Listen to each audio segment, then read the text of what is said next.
श्रीराम समर्थ श्रीराम शुका सारिखे पूर्ण वैराग्य जाचे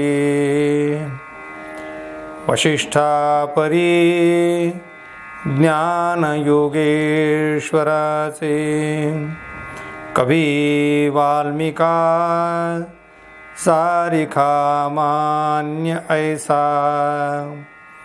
नमस्कार माझा सद्गुरु रामदासा मला वाटते अंतरित्वा बसावे तुझ्या दासबोधासी त्वा बोध व्हावे अपत्या परी पाववी प्रेम ग्रासा महाराज या सद्गुरु रामदासा जय जय रघुवीर समर्थ सब संतन की जय भारत माता की जय श्रोता भक्ता श्रीराम समर्थ श्रीराम। उपस्थित सर्व आदरणीय साधक बंधू आणि भगिनींनो, दशक 11 समास 1 हा आपण पाहत आहोत। श्री समर्थांनी ओवी क्रमांक 24 आणि 24 पुढील भाग यामध्ये काय बोध केला आहे तो आपण आज पाहणार आहोत।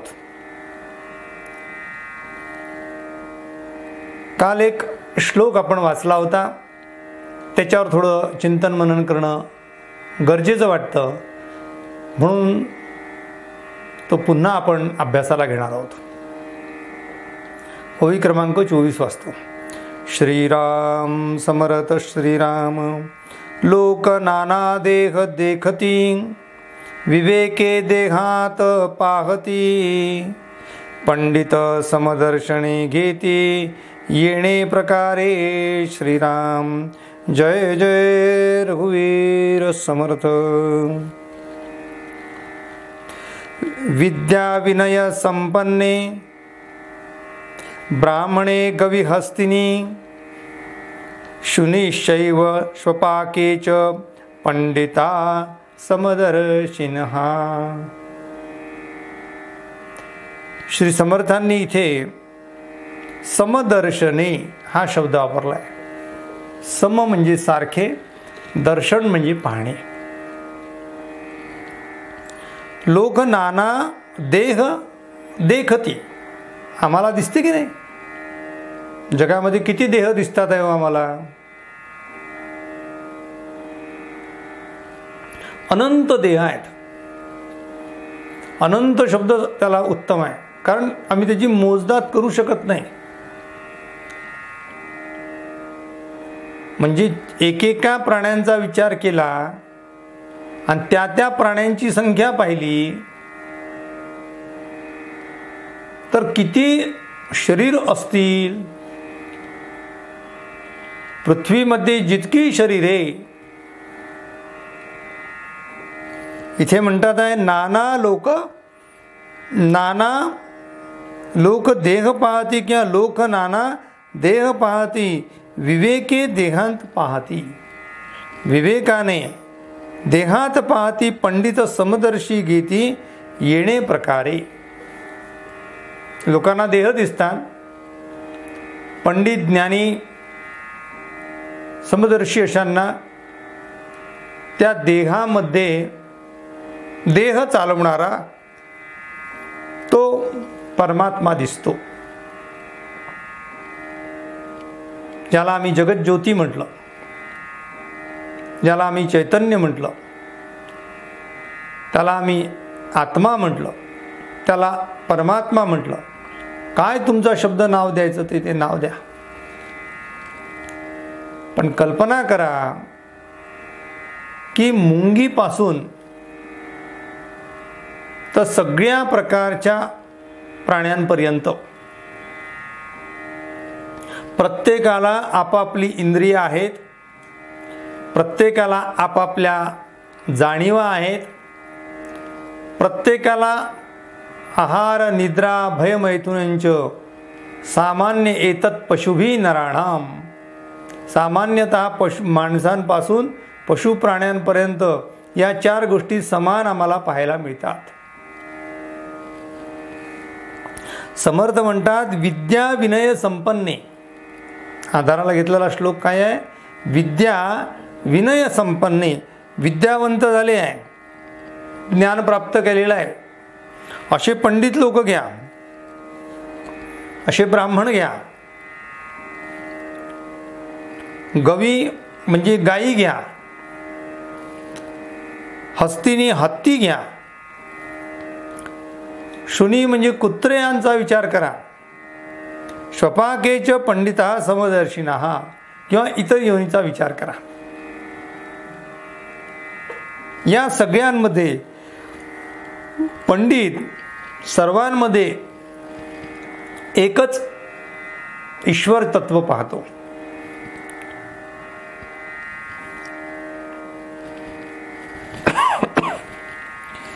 देह पाहता वेगळाले परंतु अंतर एकची झाले, प्राणी मात्री देखले एकांतरे श्रीराम. देह पाहता वेगळाले परंतु अंतर एकची झाले. अंतर या शब्दाचा अर्थ, अंतर म्हणजे डिस्टन्स नाही, अंतर म्हणजे मन, अंतर म्हणजे अंतःकरण. मागे समर्थांनी म्हटलं अंतःकरण एक की अनेक. अंतःकरण एक, जाणीव एक, परंतु अंतर एकची झाले, प्राणी मात्री देखिले एकांकारे. म्हणून विद्वान पंडित संत पुरुष जेव्हा इतर प्राणी मात्रांकडे पाहतात तेव्हा ते समदर्शी असतात. त्यांना त्यांच्या देहाच्या पलीकडे त्या शरीरामध्ये असलेला आत्मा ईश्वर तत्व त्यांना ते दिसत असते. आम्ही देह पाहतो, संत पुरुष ईश्वर पाहतात. माऊलींना विचारलं होतं की वेद उच्चार करण्याचं सामर्थ्य विद्वान पंडित ब्राह्मणांचं आहे. आम्ही जसे वेद म्हणू शकतो तसा हा समोर दिसणारा जो रेडा आहे, हा रेडा म्हणू शकेल का? माऊली म्हणाले होते की परमेश्वर जर सर्वत्र आहे, जसा तो तुमच्यामध्ये आहे तसा तो परमेश्वर त्यांच्यामध्ये सुद्धा आहे. राहिला फक्त प्रश्न देहबोधाचा, देहभेदाचा. देहानुसार भेद निर्माण झाला आहे. पण आम्ही प्रयत्न केला आणि आम्ही समदर्शी झालो तर रेड्यामध्ये सुद्धा परमेश्वर आहे हे आम्हाला जाणवेल. तो सुद्धा तुमच्यासारखा वेद उच्चार करू शकेल. लोकांनी माऊलींची टिंगल केली. लहानचं पोरगं काय सांगते, वेदांच्या गप्पा, सर्वत्र परमेश्वर नटलाय. अरे सांगणं काय सोपं आहे, प्रत्यक्ष अनुभव दाखव. तेव्हा माऊलीने त्या रेड्याच्या जवळ जाऊन त्याच्या मस्तकावर हात ठेवला आणि ज्याप्रमाणे एखादा चतुर्वेदी ब्राह्मण पंडित ज्याप्रमाणे वेद उच्चार करेल, शुद्ध उच्चार करेल, त्याप्रमाणे तो रेडासुद्धा आपल्या मुखातून वेद बोलू लागला. याचं काय कारण? याचं उत्तर आहे, समर्थ म्हणतात आहे, अनेक प्राणी निर्माण होती परी एकची कळा वर्तती, तये नाव जगज्योती जाणती कळा.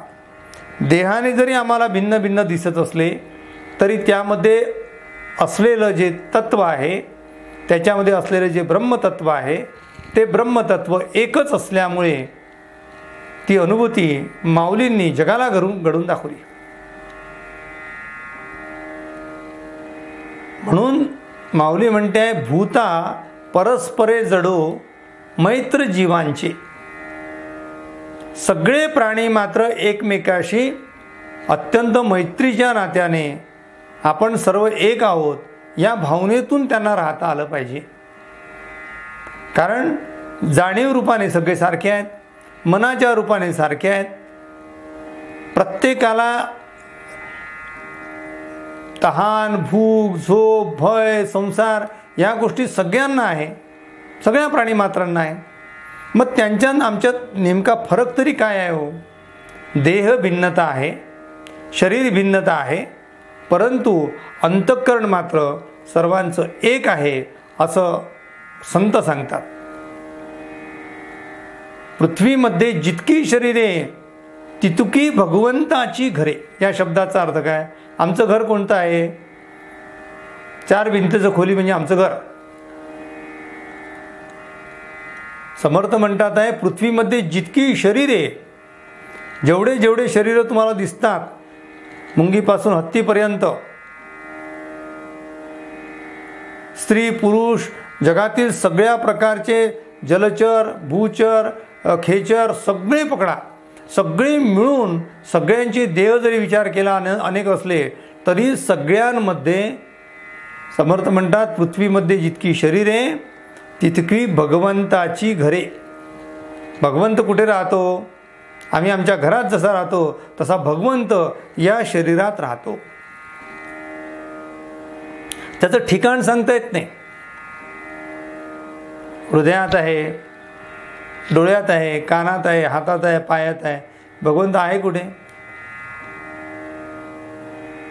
कानामध्ये राहतो तेव्हा तो शब्द ऐकतो, जेव्हा डोळ्यात राहतो तेव्हा दृश्य पाहतो, जेव्हा जिभेत राहतो तेव्हा त्याला चवीची जाणीव होते, जेव्हा तो नाकात असतो तेव्हा त्याला वासाची जाणीव होते, जेव्हा त्वचेमध्ये असतो तेव्हा स्पर्शाची जाणीव होते, जेव्हा पोटात असतो तेव्हा भुकेची जाणीव होते,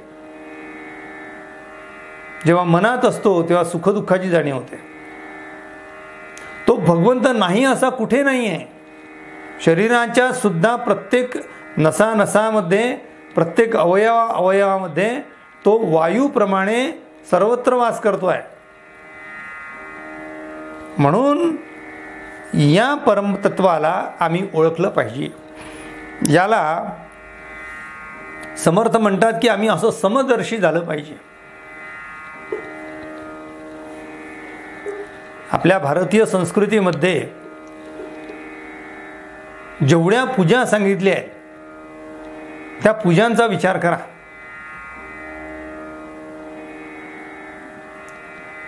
झाडांची पूजा सांगितली आहे, एका झाडाची नाही, वेगवेगळ्या झाडांची सांगितली आहे. कारण तो नुसता पशु पक्षी प्राण्यांमध्ये नाही, तो वनस्पतीमध्ये सुद्धा तो परमेश्वर आहे. रोज तुळशीला पाणी घाला.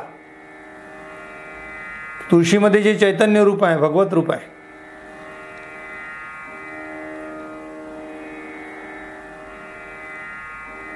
या जगामध्ये असलेले सगळ्या वनस्पती यांना चैतन्य आहे, ते भगवंताचं रूप आहे. बेलाची पानं भगवान शंकराला कशासाठी? प्रतीक आहे. वेगवेगळे फुलं निर्माण केली, तेही भगवंत. ते तेरा तुझको अर्पण क्या लागे मेरा, त्याचं त्याला वाहता येते. गुलाबाचं फूल आणलं, गणेशाला वाहिलं. पांढरं फूल तोडून आणलं, भगवान शंकराला वाहिलं.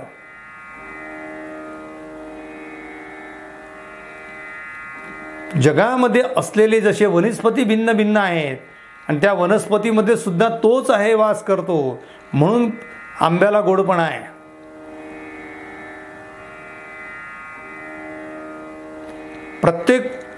प्रत्येक वस्तू, प्रत्येक पदार्थाला वेगळी भिन्न चव आहे. ती चव कळणे त्या भगवंताच्या कृपेमुळे, त्याच्यात चव येणे ही भगवंताची कृपा आहे. म्हणून समर्थांनी नानाविध प्रकारच्या वनस्पती असतील, जीव असतील, सृष्टीवर असलेल्या सगळ्या गोष्टी असतील, यामध्ये भगवंत आहेच आहे. तर तो भगवंत नसता तर माऊलीने भिंतीला कसं काय चालवू शकले असते बरं? तो भगवंत निर्जीवमध्ये सुद्धा तो वास करतो, सजीवात तर आहेच आहे. फक्त ते निर्जीवामध्ये असलेला जो भगवंत आहे, ती जाणीव आहे, ती अत्यंत सूक्ष्म स्वरूपात आहे. मग कधी कधी म्हणतो की आम्ही आमच्या जुन्या घरी गेलो की आमच्या सगळ्या वस्तू आमच्याशी बोलू लागतात. याचा अर्थ काय हो? तिथे जाणीव आहे. जुनी वस्तू पाहिली की आपल्याला सगळ्या मागच्या गोष्टी आवडतात, तिथे जाणीव आहे. आम्हाला आहे, वस्तूला सुद्धा आहे. म्हणून समर्थांनी सांगितलं आहे, श्रोती नाना शब्द जाणे. तो कानामध्ये जाऊन बसतो, त्यामुळे त्याला शब्द जाणतो. त्वचेमध्ये शीतोष्ण जाणे, त्वचेला थंड आणि गरम कळते. चक्षुमध्ये पाहो जाणे नाना पदार्थ. श्रीराम, डोळ्यांनी आम्ही नाना प्रकारचे पदार्थ पाहतो, दृश्य पाहतो, ते सुद्धा सामर्थ्य त्या भगवंताचं आहे. रसनेमध्ये रस जाणे, घ्राणामध्ये वास तो जाणे, कर्म इंद्रियामध्ये जाणे नाना विषय स्वाद. श्रीराम, म्हणून नाना प्रकारचे विषय स्वाद हे सुद्धा कर्म इंद्रियांमध्ये प्राप्त होतात, त्यामध्ये सुद्धा तो परमेश्वर आहे.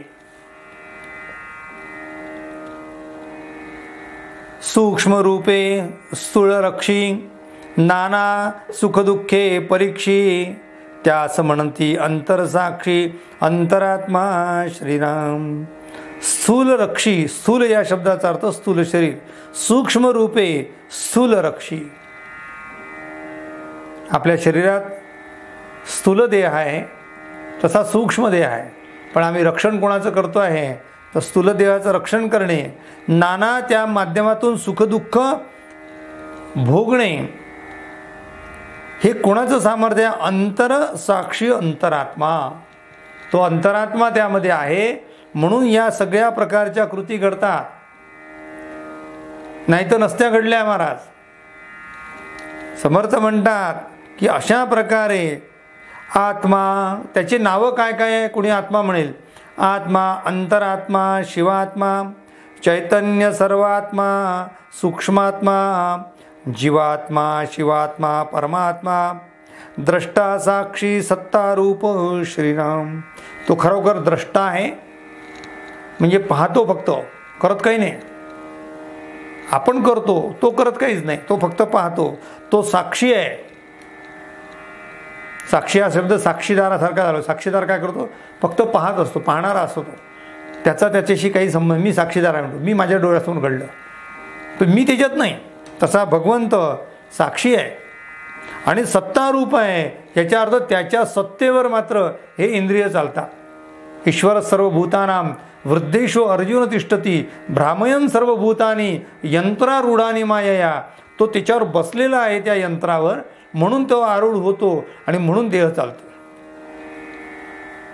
गाडी चालते, ड्रायव्हर बसतो म्हणून. आम्ही बोलतो, तो आमच्या अंतरात्मा बसलेला आहे, तिथे भगवंत बसलेला आहे म्हणून बोलतो. त्याचं सामर्थ्य नसेल, तो नसेल, त्याची अनुपस्थिती असेल, तर तो नसून बोलता येणार नाही. डोळे असून वाचता येणार नाही, कान असून ऐकता येणार नाही, पाय असून चालता येणार नाही. मेलेल्या माणसाला पहा, सगळी इंद्रिय असतात.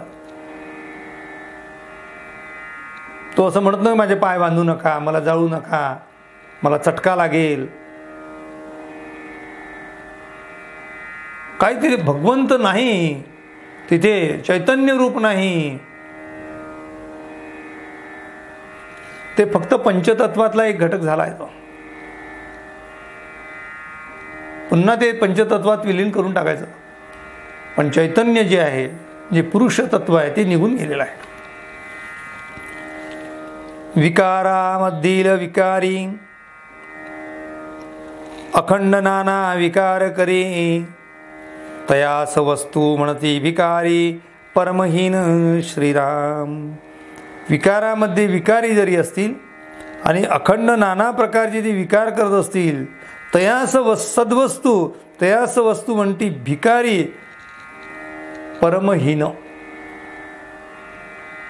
म्हणून देहामध्ये 4 प्रकारचे जीव राहतात. आम्ही काही काहींना जीव म्हणतो, कोणाला आत्मा म्हणतो, कोणी अंतरात्मा म्हणतो, कोणी जीव आणि शिव म्हणतो. काय त्याला म्हणायचं? समर्थ म्हणतात त्याची मूळ 4 जीव आहेत. त्या 4 जीवांची स्थानं आहेत आणि त्या 4 जीवांचं कार्यही आहे. कोणाला कोणता जीव म्हणायचा? समर्थ सांगतात ते वाचतो. सर्व एकची देखती, सगळे एकच आहे समजतो. अवघा एकांकार करती, ते अवघे माईक स्थिती चंचळामध्ये श्रीराम. या चंचल शरीरामध्ये, चंचल देहामध्ये, चंचल सृष्टीमध्ये असा एकांकार करू नये. सगळे एक दिसतात म्हणजे एक आहे असं समजू नये.